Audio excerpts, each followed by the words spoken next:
Bueno, es hora de comenzar. Así que vamos a comenzar en nombre del Padre y del Hijo y del Espíritu Santo.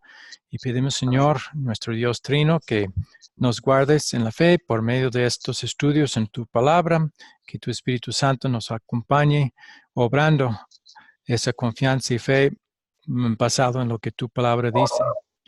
Pido que sea beneficioso para esos estudiantes, para mí también, y que sea su herramienta para guardarnos. Todo lo pido, Señor, en nombre de Jesús. Amén. Amén. ¿Tienen alguna pregunta sobre algo que hemos estudiado hasta ahora? Hemos visto un resumen histórico de la iglesia, de la existencia de la iglesia, primero hasta 1500 y mayormente ahí está la iglesia católica romana actuando. Y después hubo la reforma y también vimos que Martín Lutero hizo una reforma, pero también hubo otros reformadores después. Y la diferencia principal es que esos otros se basaban en su interpretación de la Biblia en la razón humana, por encima de lo que la Biblia dice claramente en su contexto. Todo tenía que ser razonable a la razón humana, habían dicho ellos. Y por eso la gran mayoría de las iglesias evangélicas y otras iglesias de la rama reformada siguen con esa forma de interpretar la Biblia y por eso hay tanta diferencia. Bien, si no hay preguntas sobre eso, entonces vamos a repasar, como siempre, las preguntas más básicas. ¿En qué se basa nuestra relación con Dios? En Jesucristo como sustituto. Ajá. Y siempre nos gusta agregar, ser más específicos. Sí, esa es la respuesta correcta. Pero la mayoría, si vamos a hablar así con otros, no van a entender, ¿sí? ¿De qué manera fue nuestro sustituto, por ejemplo? Nos dio en obediencia, cumplió con la ley y además de eso murió por nosotros en la cruz. Y esa muerte en la cruz, ¿qué es lo que, de qué manera nos ayudó? Por el perdón de nuestros pecados para nuestra salvación. Ok. También su cumplimiento de ley es para nuestra salvación, pero también el hecho de que la paga del pecado es la muerte, o sea, lo merecido es la muerte eterna, y eso para rescatarnos de ese destino, Él tuvo que sufrirlo por nosotros. Bien. ¿Para qué entonces sirven las buenas obras que tratamos de hacer? En gratitud a lo que Él hizo por nosotros. Eso, muy bien. ¿Y para qué sirve la fe? Una herramienta. Sí. ¿Para qué sirve esa herramienta? Para apropiarnos de lo que Jesucristo hizo por nosotros. Ok, para recibir personalmente el beneficio de lo que Él hizo con su vida y con su muerte. Muy bien. ¿Y para qué sirve el arrepentimiento?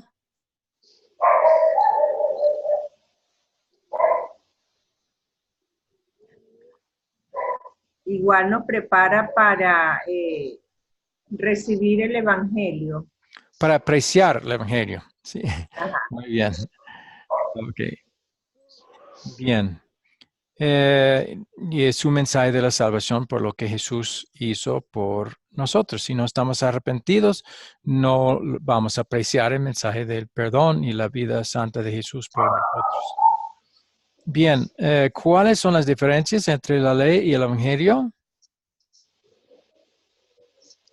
La ley es el problema y el Evangelio es la solución a ese problema.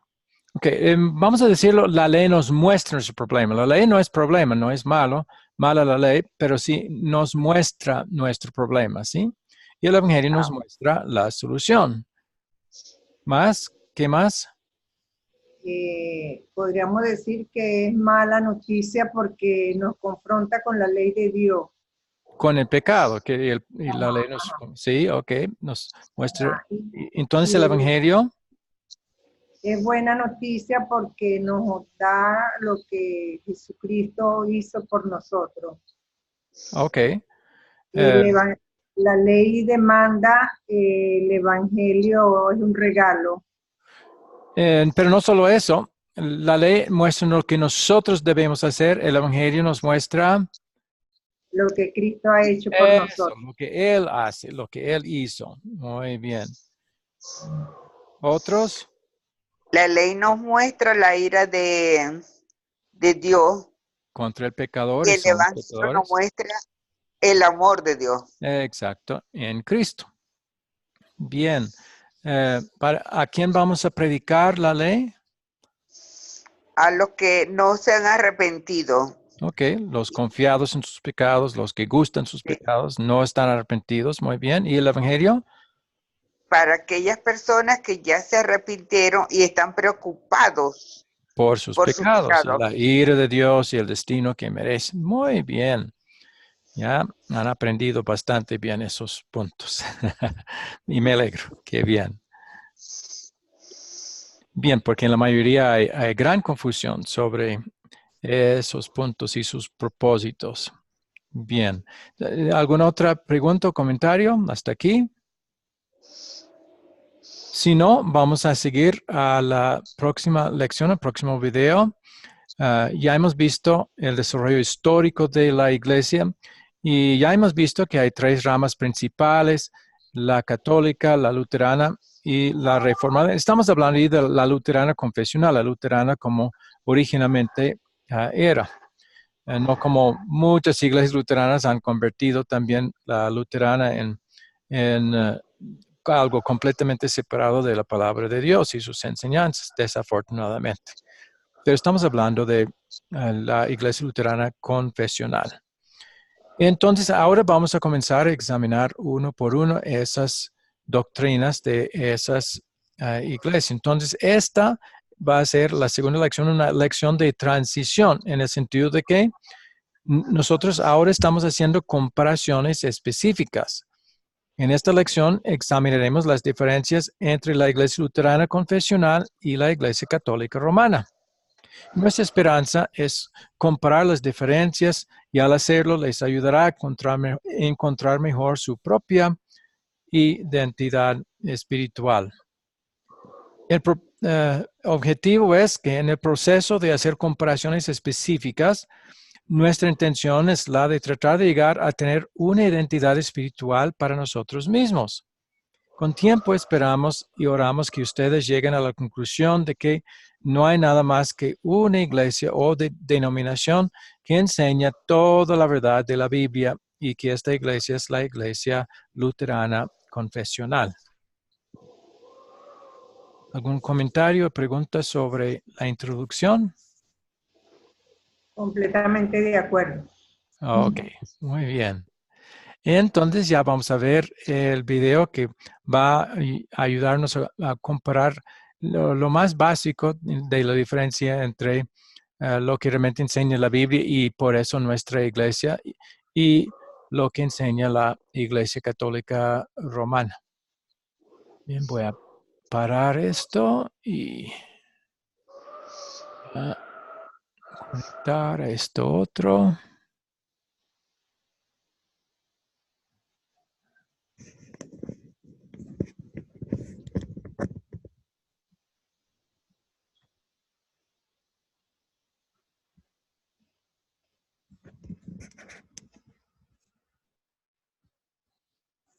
Segunda parte. Bienvenidos a la segunda lección de este breve curso diseñado para ayudarle a determinar su identidad espiritual. En la primera lección vimos el desarrollo espiritual de la Iglesia Católica Romana, la Iglesia Luterana y la Iglesia Reformada. Y le dijimos que nos identificamos con la teología de la Iglesia Luterana, porque hemos encontrado que su enseñanza es exactamente la misma de la iglesia cristiana primitiva. En esta lección continuamos examinando las diferencias básicas entre los tres grupos principales. En esta lección explicaremos cómo nos diferenciamos de la Iglesia Católica Romana y en la próxima cómo nos diferenciamos de las iglesias evangélicas o reformadas. Utilizaremos como método un diálogo entre María, miembro de la Iglesia Católica, y Eduardo, miembro de nuestra iglesia. El diálogo comienza cuando María le pregunta a Eduardo: ¿es mucha la diferencia entre tu iglesia y la católica? Eduardo responde: en muchos aspectos somos iguales. Por ejemplo, también creemos en la Santísima Trinidad, un solo Dios en su esencia, que se ha revelado en 3 personas distintas, pero iguales: el Padre, el Hijo y el Espíritu Santo. También usamos las palabras del credo apostólico, el credo niceno, atanasiano, para confesar nuestra fe. También creemos en los sacramentos del bautismo y la Santa Cena. Oramos el Padre Nuestro. Creemos que los 10 mandamientos todavía expresan la voluntad de Dios y tratamos de vivir de acuerdo con ellos por gratitud a Dios. Pero sobre todo, creemos que Jesucristo es el verdadero Hijo de Dios, que fue enviado a este mundo por su Padre Celestial, concebido por el Espíritu Santo y nacido de la Virgen María, para que mediante su vida perfecta, que llevó a cabo como el sustituto de todos, pudiéramos ser considerados por Dios como personas que hemos obedecido siempre su santa ley, y para que mediante su muerte inocente pudiera perdonar los pecados del mundo. Contesta María, con tantas cosas en común y sobre todo, con la misma creencia de que la muerte de Cristo perdonó los pecados del mundo. ¿Cuál es la diferencia entonces, si es que la hay? Eduardo contesta, sí hay una diferencia, María, y es una diferencia fundamental. Es una diferencia que se puede ver al examinar la siguiente pregunta. ¿Cómo recibimos la justicia de Dios y el perdón que Cristo ganó mediante la muerte inocente? ¿Cómo? Es la palabra clave. Aquí es donde tu iglesia y la mía tienen diferentes opiniones. La creencia central de la Iglesia Católica Romana es que el perdón no es gratis, sino que tiene que ser merecido. Dicho de otra manera, enseña que el perdón y la salvación requieren una cooperación entre Dios y el hombre. Es decir, Cristo hizo su parte cuando hizo disponible el perdón. El hombre, después, tiene que cooperar para merecer este perdón, por medio de su fe y sus buenas obras. Es decir, su propia obediencia a los mandamientos de Dios. Nosotros pensamos de otra manera. Creemos y enseñamos que Cristo no solamente hizo disponible el perdón, sino que Dios también nos da este perdón por medio de su gracia, o sea, como un favor no merecido. Y además de esto, por su gracia, también nos atribuye a la obediencia perfecta de Jesús a nosotros. En otras palabras, María, creemos y enseñamos que el perdón no lo tenemos que ganar, merecer o comprar. Más bien, lo recibimos plenamente como un regalo de Dios por medio de la fe. Por lo tanto, nuestro perdón no depende en absoluto de lo que hagamos para Dios. Depende por completo de lo que Dios, por medio de su Hijo Jesucristo, ha hecho y hace por nosotros. Para resumir, la Iglesia Católica Romana dice que el perdón tiene que ser merecido. Nosotros decimos que el perdón no es algo que merezcamos, sino que es nuestro por medio de la fe, como regalo gratuito de Dios. María contesta, ¿cuándo comenzó esta diferencia entre tu iglesia y la mía? Eduardo responde, la idea de que el hombre tiene que ganar su propio perdón y hacer su propia obediencia ante Dios no comenzó con la Iglesia Católica Romana. Existió entre los judíos que vivieron en la época de Jesús y antes. Los judíos buscaban ganar su propia salvación al observar la ley, es decir, por sus buenas obras. Pero Jesús les dijo que el perdón y la vida eterna no solo por la fe en Él. Esta diferencia hizo que la mayoría de los judíos rechazaran a Jesús y que finalmente lo crucificaran. Poco después de la muerte, resurrección y ascensión de Cristo, este mismo conflicto apareció entre las primeras congregaciones cristianas y los judaizantes. Los apóstoles enseñaron a los primeros cristianos que el perdón de los pecados se recibía por la fe, como regalo gratuito e inmerecido, dado a ellos por medio de la gracia, y ellos creyeron. Más tarde, los judaizantes se infiltraron en estas congregaciones y enseñaron que el perdón de los pecados no era gratuito y que la simple fe en Cristo no era suficiente para la salvación. Enseñaron que la salvación venía a través de una combinación de la fe en Cristo y la observancia de la ley por medio de las buenas obras. María contesta, ahora veo claramente la diferencia entre tu iglesia y la mía con respecto al perdón. Pero, Eduardo, ¿por qué creen así? Eduardo contesta, la razón, María, está en los siguientes versículos. Efesios 2:8 y 9 dice, Pues es por la gracia que ustedes han sido salvos, mediante la fe. Y esto no es de parte de ustedes, sino que es el regalo de Dios, no por obras, para que nadie pueda jactarse. Este versículo es muy claro, pero hay muchos más. Romanos 3:20 dice: nadie será declarado justo, o sea, perdonado, a los ojos de Dios por guardar la ley. Es decir, nadie puede ganar el perdón mediante sus buenas obras. Un poquito más adelante, en el mismo pasaje leemos: todos han pecado y no alcanza la gloria de Dios, y son justificados gratuitamente por su gracia, mediante la redención que vino por medio de Cristo Jesús. Romanos 3:23 y 24. Ser justificado es ser declarado inocente de la culpabilidad y del castigo que nuestros pecados merecen. Este versículo nos dice que el perdón es algo que recibimos gratuitamente, por pura gracia de Dios. Este pasaje de Romanos concluye con el resumen que se encuentra en el versículo 28. El hombre es justificado, o sea, perdonado, por la fe, aparte de la observancia de la ley. En el libro de Galatas leemos más al respecto. Nosotros, San Pablo hablando con San Pedro, sabemos que no se alcanza la justificación por la observancia de la ley, sino por la fe en Jesucristo. Así que nosotros también hemos puesto nuestra fe en Cristo Jesús, para ser justificados por la fe en Cristo y no por la observancia de la ley, porque por haber guardado la ley, nadie será justificado. Gálatas 2:15, 16. Y en el siguiente capítulo dice lo mismo: es evidente que nadie es justificado delante de Dios por la ley. ¿Por qué? El justo vivirá por la fe. Gálatas 3:11. Y como indiqué antes, hay muchos versículos más que dicen lo mismo.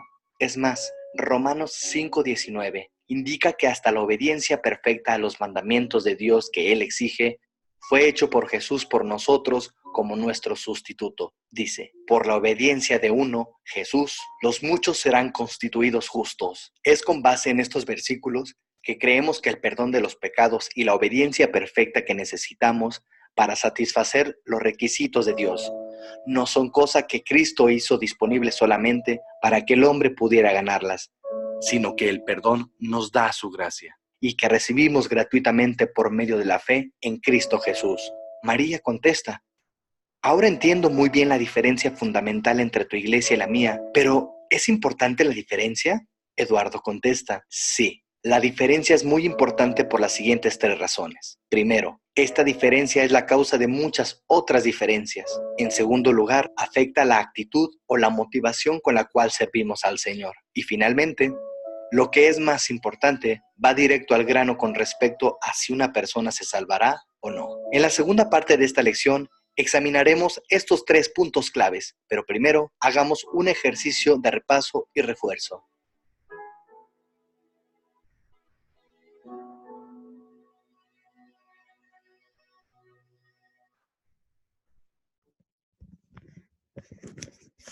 Hasta ahí el video.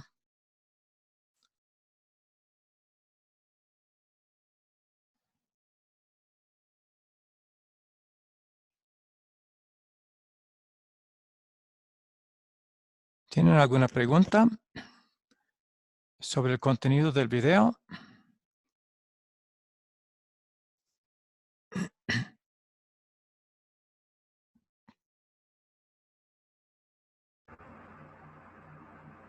Sí, se podría decir que los judaizantes entonces eran cristianos dentro de la iglesia. No entendí. ¿Se puede decir qué? Que los judaizantes o sea, eran judíos convertidos al cristianismo dentro de la iglesia y estaban promoviendo la ley. Sí, la ley para la salvación. También nosotros promovemos la ley, pero con su propósito principal de mostrar el pecado. Y después, por gratitud, vamos a querer luchar para obedecer, para agradecerle a Dios lo que ha hecho por nosotros. O sea, la ley sirve también como guía después de entender el Evangelio. Pero ellos querían que los cristianos judíos volvieran al cumplimiento de la ley del Antiguo Testamento, las leyes ceremoniales y todo, para la salvación. Eso era el error. Aquí también no entendían que las leyes ceremoniales, tal como la circuncisión, ya no aplicaban al pacto del Nuevo Testamento y querían insistir que se observaran todas esas leyes todavía. Y Pablo quería aclarar que no era así, sobre todo que no valía para la salvación. ¿Sí? Sí, encontramos hoy día entonces judaizantes en algunas denominaciones. Sí, los que hacen lo mismo, o sea, ellos estaban diciendo, los judaizantes, que la salvación era parte y parte. Parte por lo que Cristo había hecho, pero la otra parte el hombre tenía que cumplir. Entonces, toda iglesia que enseña así, y ya hemos visto la iglesia católica más abiertamente y oficialmente enseña que no las obras cuentan para la salvación y el hombre tiene que hacer las obras o no será salvo. Aunque Cristo pagó el pecado, el hombre tiene que hacer su parte. Y por eso son muy similares, aunque las leyes que ellos dicen que hay que observar no son exactamente las mismas. Los católicos no dicen que hay que circuncidarse, pero ellos sí tienen otros muchos mandamientos que dicen que las personas tienen que cumplir. Por ejemplo, la confesión ante un sacerdote, hacer las penitencias, todo eso hay que hacer en la Iglesia Católica, que son cosas que la Biblia no manda que hagamos. Entonces han agregado también leyes que la Biblia no da o que no son válidas o vigentes para la Iglesia hoy en día. Pero también vamos a ver que las iglesias evangélicas, aunque en forma diferente, pero también dicen que la salvación es una colaboración entre Dios y el hombre. Aunque digan que no, pero cuando dicen que el hombre es el que tiene que hacer su propia decisión para ser salvo, eso es entonces lo que el hombre tiene que hacer. Entonces es en forma diferente, pero y también su enfoque en que y su forma de hablar de la ley como cosas que tenemos que hacer. Eso da la idea a muchos de que si no las hacemos así perfectamente, vamos a quedar condenados. O sea, es más sutil en las iglesias reformadas, pero ahí también existe lo similar a los judaizantes. Muy buen punto. ¿Qué tal el ayuno? Bien, el ayuno ni fue un mandato en el Antiguo Testamento. Hay un versículo en Levítico que hace parecer que para el día de expiación, una vez al año, que sí debían negarse a sí mismo. No dice específicamente la comida, pero podría haber incluido la comida también. Pero eso es lo único mandado. Aún así era una costumbre en la Biblia, aún en la época de Jesús, ayunar era una costumbre. Pero los fariseos hasta mandaban ayunar y se jactaban, como el fariseo en el templo. Yo ayuno 2 veces cada semana, pero eso no era mandado, pero ellos ya estaban exigiendo el ayuno como si fuera una ley. Ayunar es algo que se puede hacer, pero hay que entender que no es mandado. Y el otro gran error hoy en día que se ha agregado es que hay el pensamiento que si uno ayuna al mismo tiempo que ora, por eso Dios va a conceder más lo que uno ha pedido. O sea, es meritorio entonces, es algo que el hombre hace que gana el favor de Dios. Eso es lo peor con respecto al ayuno como es practicado hoy en día. Mayormente en el Antiguo Testamento y en toda la época de la Biblia, el ayuno sí fue practicado como costumbre, pero nada más para mostrar su tristeza por el pecado, o sea, mostrar, era una señal de arrepentimiento, no era para ganar el favor de Dios. Era con el entendimiento que no merezco nada. Voy a orar a Dios, pero no merezco nada de Él. Y ese ayuno mostraba eso, que uno reconocía que no merecía la respuesta que quería que Dios le diera y que finalmente iba a ser por gracia. Pero el ayuno no era para que Dios viera más favorablemente a la persona y concediera más rápidamente o mejor lo que la persona pedía. Pero eso es como el ayuno es hoy en día. Es algo que hace que Dios responda positivamente a la oración más y mejor que si uno no ayuna. Y eso es el gran problema. Es un tipo de ha llegado a ser un tipo de salvación por obras. Y eso sí, también sería algo similar a los judaizantes. ¿Sí? Ya, sí. ¿Los adventistas pertenecen a ese grupo?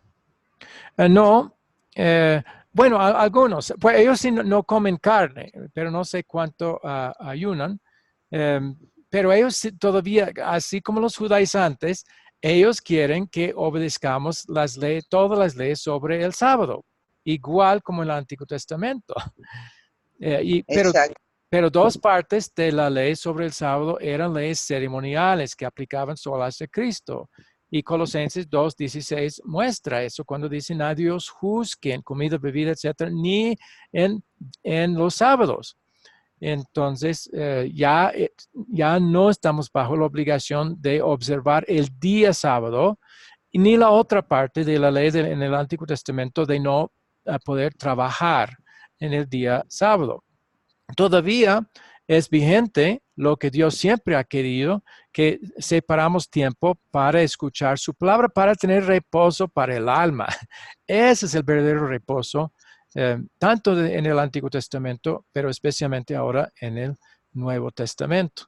Y sí, Dios quiere que separemos tiempo para eso, pero ya no tiene que ser el sábado y no hay necesidad de dejar de trabajar. Si ya no nos hemos reunido y hemos estudiado la palabra y hemos escuchado la predicación y en la tarde si uno quiere trabajar, no hay mandato contra eso. Pero los adventistas insisten en que toda la parte ceremonial de la ley del sábado hay que seguir observando. O sea, tiene que ser el culto de los sábados, según ellos, obligatoriamente y obligatoriamente hay que dejar de trabajar todo el día sábado. Eso todavía insisten en que guardemos, pero ya no es ley esa parte.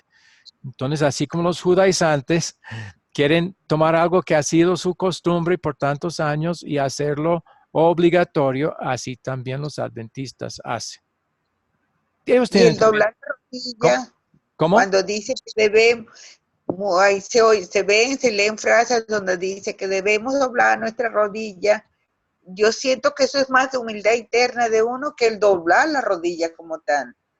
Bueno, sí, algunos que obligan eso y que dicen la única oración verdadera buena es si uno dobla los rodillos. Pero no es así. No es la forma que le importa a Dios. Y Dios no manda que tengamos que hacerlo. A veces ha indicado en la Biblia que es una buena manera de mostrar humildad, pero lo externo no es lo importante.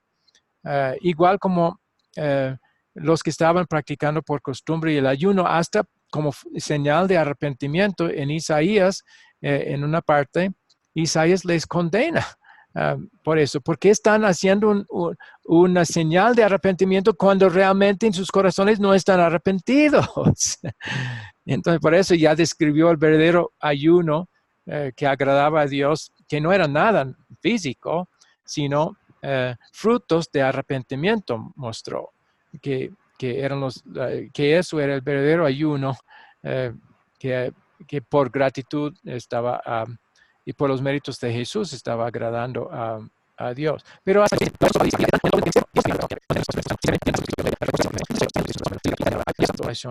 también sigue los otros conceptos que la Biblia da sobre la oración, o sea, identificando lo que son las cosas mejores para orar, para pedir, que mayormente las personas piden cosas físicas y eso hace entender que no han entendido el enfoque que Dios quiere que tengan, que sea espiritual y celestial más que todo.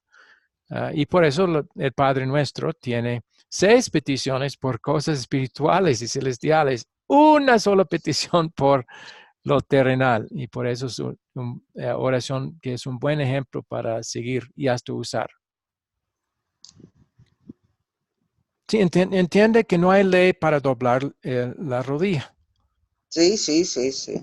Pero Dios sí quiere que seamos humildes, que reconozcamos que somos pecadores, no merecemos nada por Dios. Y arrodillarse puede ser señal de esa humildad, igual como el ayuno puede ser señal de arrepentimiento. Pero no es lo más necesario. Lo necesario es el estado de nuestro corazón, que estemos arrepentidos, que reconozcamos que tenemos acceso a Dios por Cristo y sus méritos, y entonces podemos orar con confianza, sea de pie, sea arrodillado. Hay personas, hay ancianos que hasta no pueden arrodillarse ya, entonces sería muy difícil si la única manera de arrodillar, de orar sería arrodillándose. ¿Entiende? Sí, sí, sí, sí. Muy bien, buenas preguntas. ¿Algo más? ¿No? Si no, entonces vamos a hacer estas preguntas. Primero, ¿cuál es la diferencia fundamental entre la Iglesia Católica Romana y la Iglesia Luterana Confesional? O sea, la diferencia que es la base de todas las demás. La Iglesia Luterana Confesional toma vamos a decirlo, el versículo de Efesios donde dice que no por obra para que nadie se gloríe, es decir, que no es por obra que tenemos la salvación. ¿Y la católica? Nos exige, es decir, la Iglesia Católica exige que se hagan una cantidad de cosas. Por ejemplo, que los viernes no se puede, los primeros viernes creo que no se puede comer carne, hacer sacrificios de comida o de alguna cosa, simplemente para lograr que Dios les conceda algo. Entonces la salvación es por obras en parte. Obra. Muy bien. Sí. Y esa sí es la diferencia principal. Y después, el jueves, vamos a ver que la mayoría de las otras diferencias tienen su origen en esta. Que si la realidad es, y así pasó con los fariseos, ellos pensaban que la salvación era por obras. Entonces, una vez pensando así, ya, entre más obras se agreguen, entre más leyes se hagan, mejor uno va a quedar ante Dios. Y por eso agregaron muchas leyes pequeñas que todo el mundo supuestamente tenían que obedecer. Y así ha hecho también la Iglesia Católica. Ha hecho muchas cosas que si la salvación fuera por obra tendrían sentido. Pero eso vamos a ver más en la próxima parte de la lección.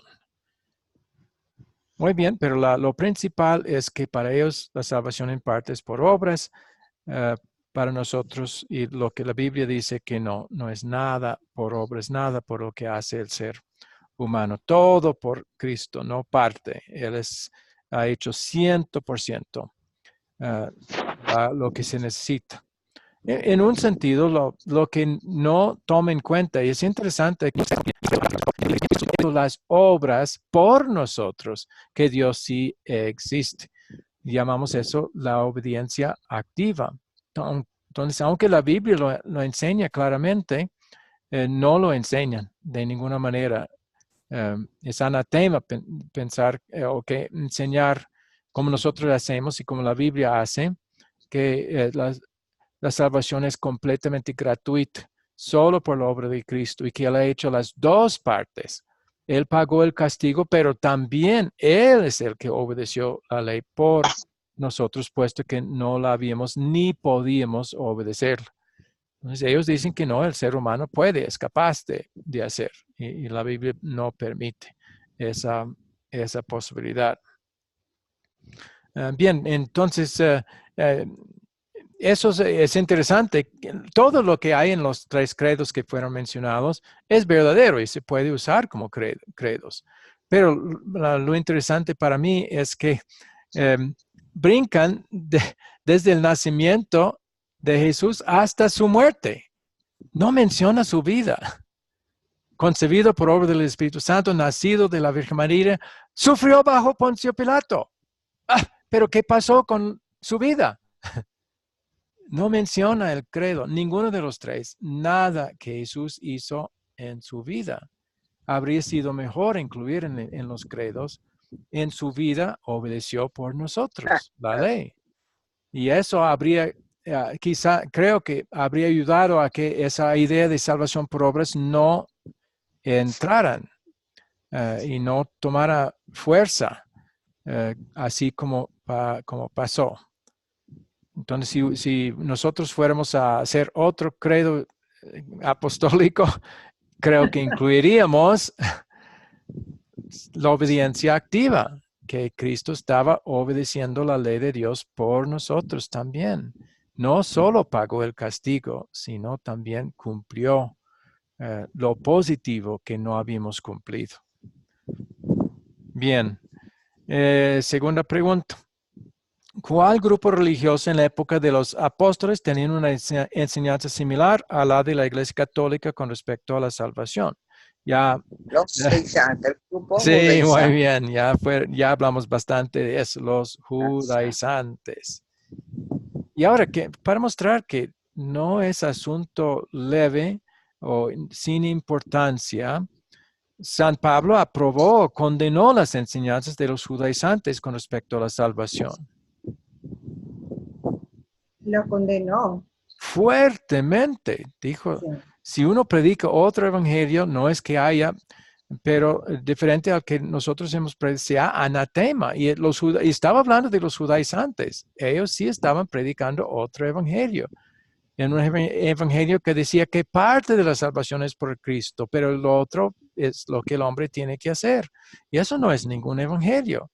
Eso lleva a la condenación. Dice también en Gálatas 3:10, el que depende de las obras de la ley está bajo maldición. Eso es lo que condena.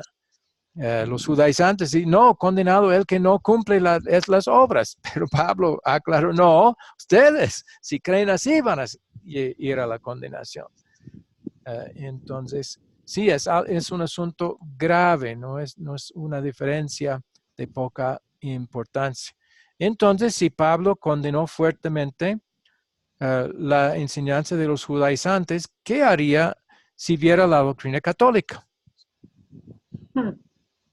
También la condenaría fuertemente, sí, así como hizo con los judaizantes. Y es por eso que hasta que todo eso cambie, y no va a cambiar en sentido oficial, porque la Biblia indica que el papado va a seguir hasta la venida de Jesús, y eso va a ser el fin de todo el mundo.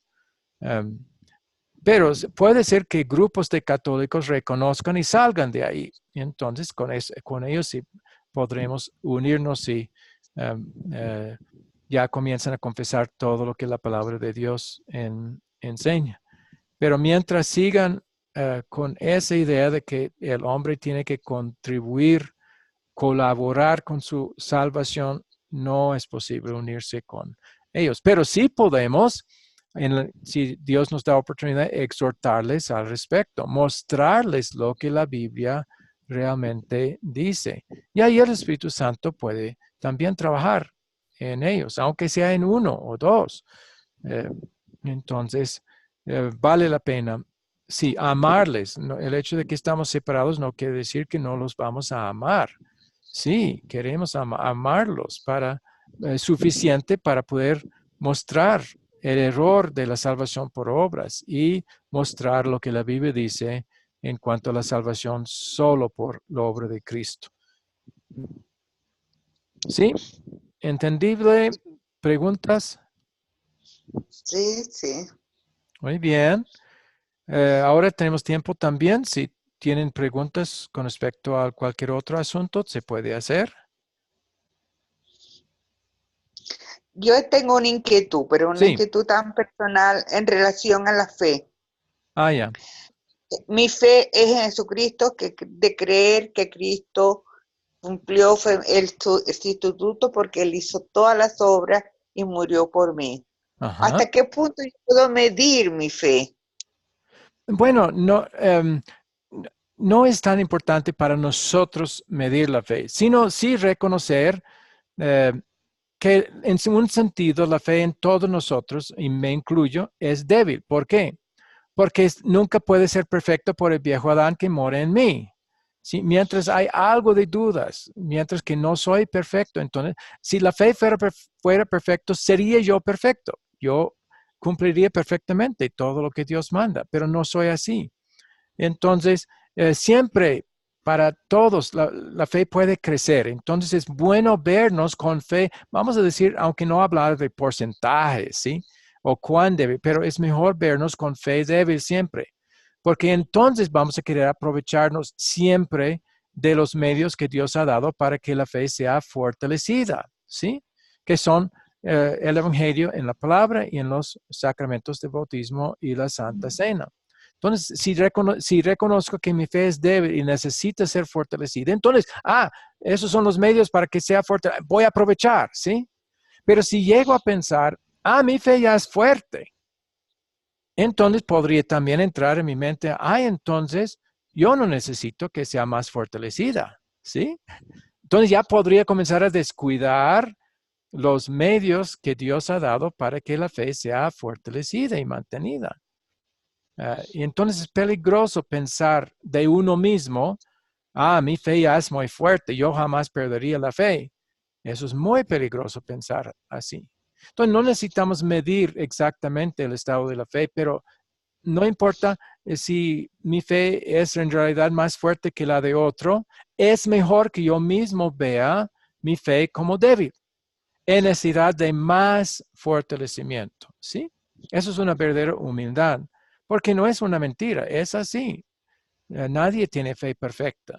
La fe de todos pueden ser fortalecidas, mejor que sea fortalecida, para resistir también en tiempos de gran dificultad, de problemas, de tristezas.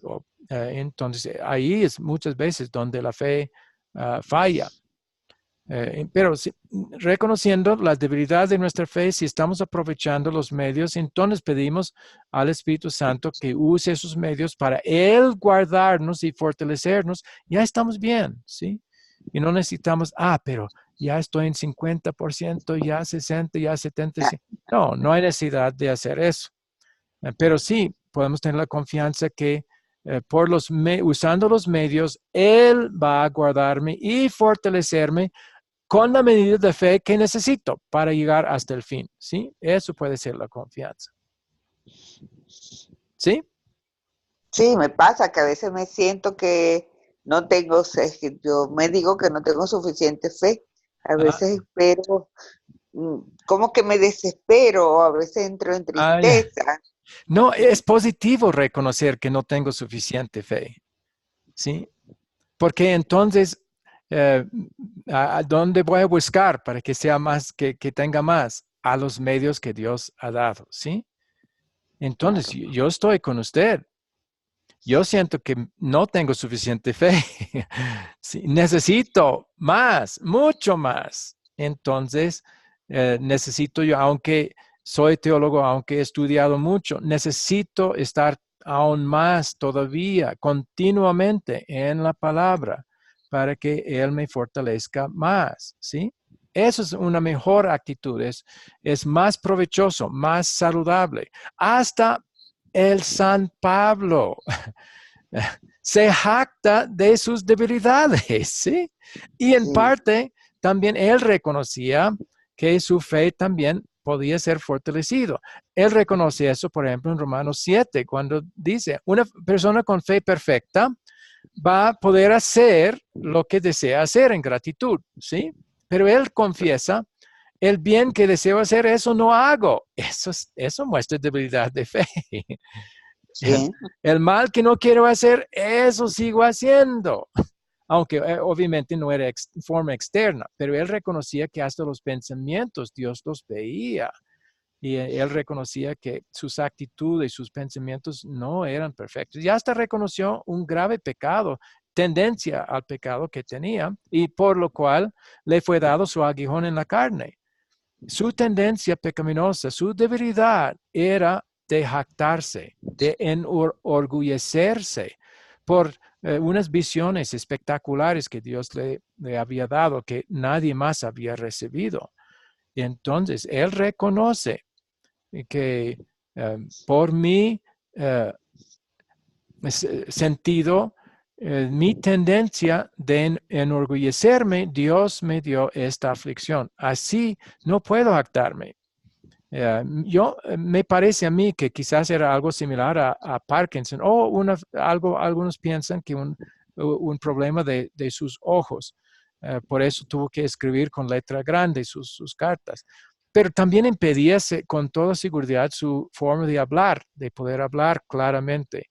Entonces, si alguien se convirtió por su testimonio, no era porque él, por su era un orador muy grande, así que por eso él podría pensar que la persona se convirtió. No, él no habló bien, aunque gramaticalmente bien, pero tuvo problemas en su hablar y en su escribir. Entonces, cualquier éxito, la gloria tenía que ser para Dios por esa debilidad. Y por eso Dios le dio esa aflicción, para que no pudiera gloriarse tanto. Pero seguía siendo su tendencia. Entonces, por eso él se jacta, pero no por lo grande de él, sino por sus debilidades, porque cuando soy débil, entonces soy fuerte, porque entonces la fuerza es de Dios, no de él. Entonces, hay provecho en reconocer que no tenemos fe suficiente, que necesitamos siempre más. Hay provecho en reconocer que soy débil en la fe, ¿sí? Es solo por gracia que soy salvo. Y si voy a recibir algo es por Cristo, no por nada en mí, ni por mi fe, ¿sí? Es por Cristo que tengo la bendición, que tengo la herencia, que tengo el favor de Dios, no por mi gran fe, no por mi obra. ¿Sí? ¿Me entiende? El provecho de que hay en reconocer nuestra debilidad. No importa cuán fuerte es nuestra fe en comparación a otros, ¿sí? Ahora, si otro quiere mirar a Pablo, que externamente llevó una vida ejemplar, y querer imitar su fe, su fidelidad a Dios, su constancia, su humildad, bueno, eso está bien que otro vea eso como motivo para imitar y querer que la fe sea como la de él, para poder, por ejemplo, cantar aún después de ser azotado. Uy, me gustaría tener fe así, sí. Pero eso me hace reconocer también cuán débil es la mía, porque dudo que sea capaz yo para cantar himnos después de ser azotado así tan severamente como era ser azotado por los romanos en esa época, ¿sí? Entonces, hay provecho en reconocer eso de uno mismo. Si otro quiere ver, pensar que mi fe es fuerte y querer imitar y tener una fe como eso es para otra persona, pero en cuanto a mí mismo, es más importante reconocer la debilidad todavía de mi fe. Entonces, yo creo que usted está mejor así, reconociendo que necesita más fe. ¿Sí? Entonces, no se desespere por eso. Pero sí es bueno viéndolo, querer aprovechar, como está haciendo. El hecho de que está asistiendo a este curso indica que quiere estudiar la palabra, que es el medio que Dios usa para fortalecer. Y doy gracias a Dios por usted, por eso, porque eso es lo que nos da la seguridad de ser guardados. Porque entonces es obra del Espíritu Santo y no un esfuerzo nuestro para aumentar la fe o para ser mejores cristianos. Es Él que nos guarda. ¿Dónde estamos seguros? Confiando en Él, aunque con fe débil. ¿Sí? Eso me preocupaba. Yo decía, uy, está muy bien, gracias. Sí, no es de preocupación, pero sí importante, sí reconocerlo. Y entonces aprovechar los medios que Él usa para fortalecernos. Y ahí estamos seguros, utilizando esos medios que nos ha dado y mirando a Él para guardarnos y no golpeándonos a nosotros mismos. Necesito tener más fe, tenga más fe, que sí, confía más. No, vamos a pedir al Espíritu Santo, fortaléceme tú, Señor, por los medios que tú me has dado. ¿Sí? Ahí estamos seguros. Pero la persona, por eso la Biblia dice, el que piensa estar de pie, cuidado de no caerse. Es la persona que piensa que su fe está bien, que está en más peligro de caerse. Pero es la persona que reconoce, no, yo jamás podría seguir en la fe. Mi fe es tan débil, tan fácil la perdería. Guárdame tú, Señor. Esa es la persona que con más seguridad llega al final de su vida con fe. Sí. Bien. Estoy pensando, estoy pensando que a veces por influencias de otras denominaciones Sí, confundimos sí, la emotividad, el sentirnos eufóricos para ah, medir la fe. muy, muy buen punto también. No es el sentimiento Mm, lo que importa, es si estamos mirando a Cristo eh, mm, como Salvador y al Espíritu Santo como el que nos guarda en la fe. Eso es lo importante. Sí. No sé si he comunicado ese ejemplo aquí en esta, um, eh, pero en cuanto a los medir con los sentimientos que son tan engañosos, sí. una vez al final de su vida, alguien preguntó a Martín Lutero, ¿usted ya siente seguro de su salvación? Y Martín contestó, no, No. no siento seguro. No siento que estoy seguro en la fe, pero sé que todo es verdad porque la Biblia lo dice. Sí, eso es una mejor respuesta. Sí, puesto Mm, que la Biblia lo dice, aun si mis sentimientos me dicen que no, estoy en camino a la condenación, no, pero la Biblia dice que Cristo me ha salvado ya. Es gratuito, es por Él. Entonces, eso, no, eso nos da seguridad. Aunque sentimos débiles y inseguros, hay seguridad en la promesa de Dios en la palabra. Y por eso me gusta mucho esa respuesta de, no siento salvo, dijo, no siento como si estuviera salvo, pero sé que soy salvo. Porque la Biblia me lo dice. Dios me promete que en Cristo soy salvo. Entonces, esa es una mejor manera de ver, tener la confianza, tener la seguridad, pero basada en la escritura, no en el sentimiento. Pero sí, Luz María, usted tiene toda razón.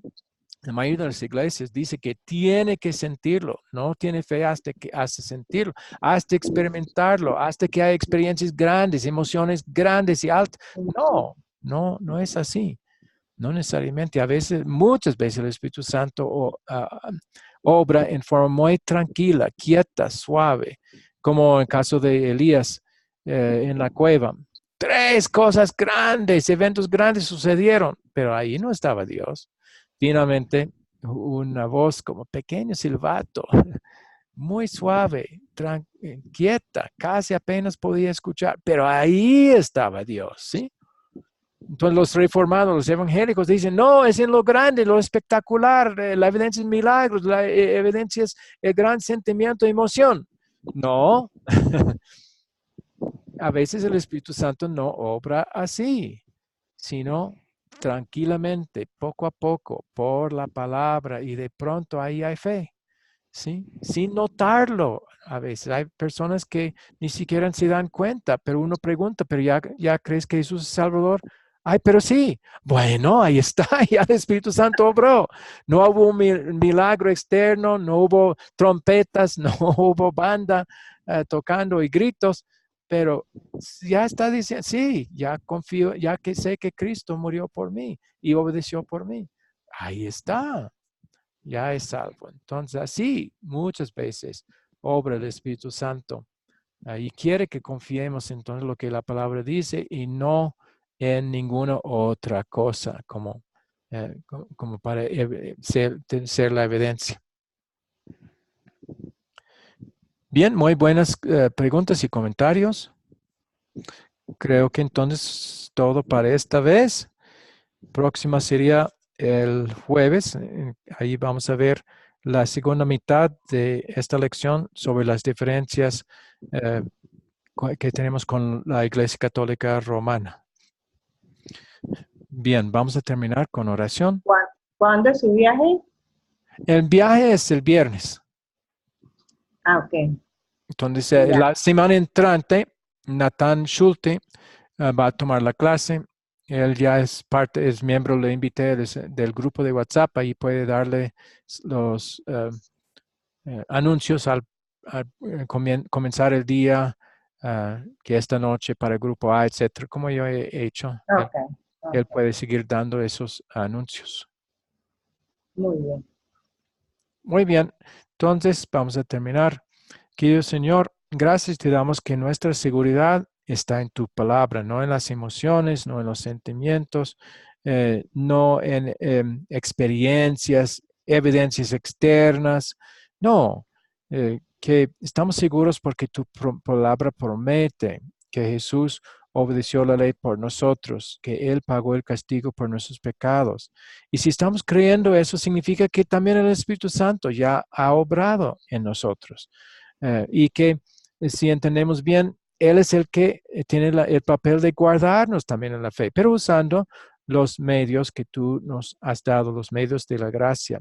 Seguir en el Evangelio, en la palabra y utilizando bien sobre todo el sacramento del altar, en la Santa Cena, confiando que con esos medios tú nos vas a fortalecer y guardar hasta el fin.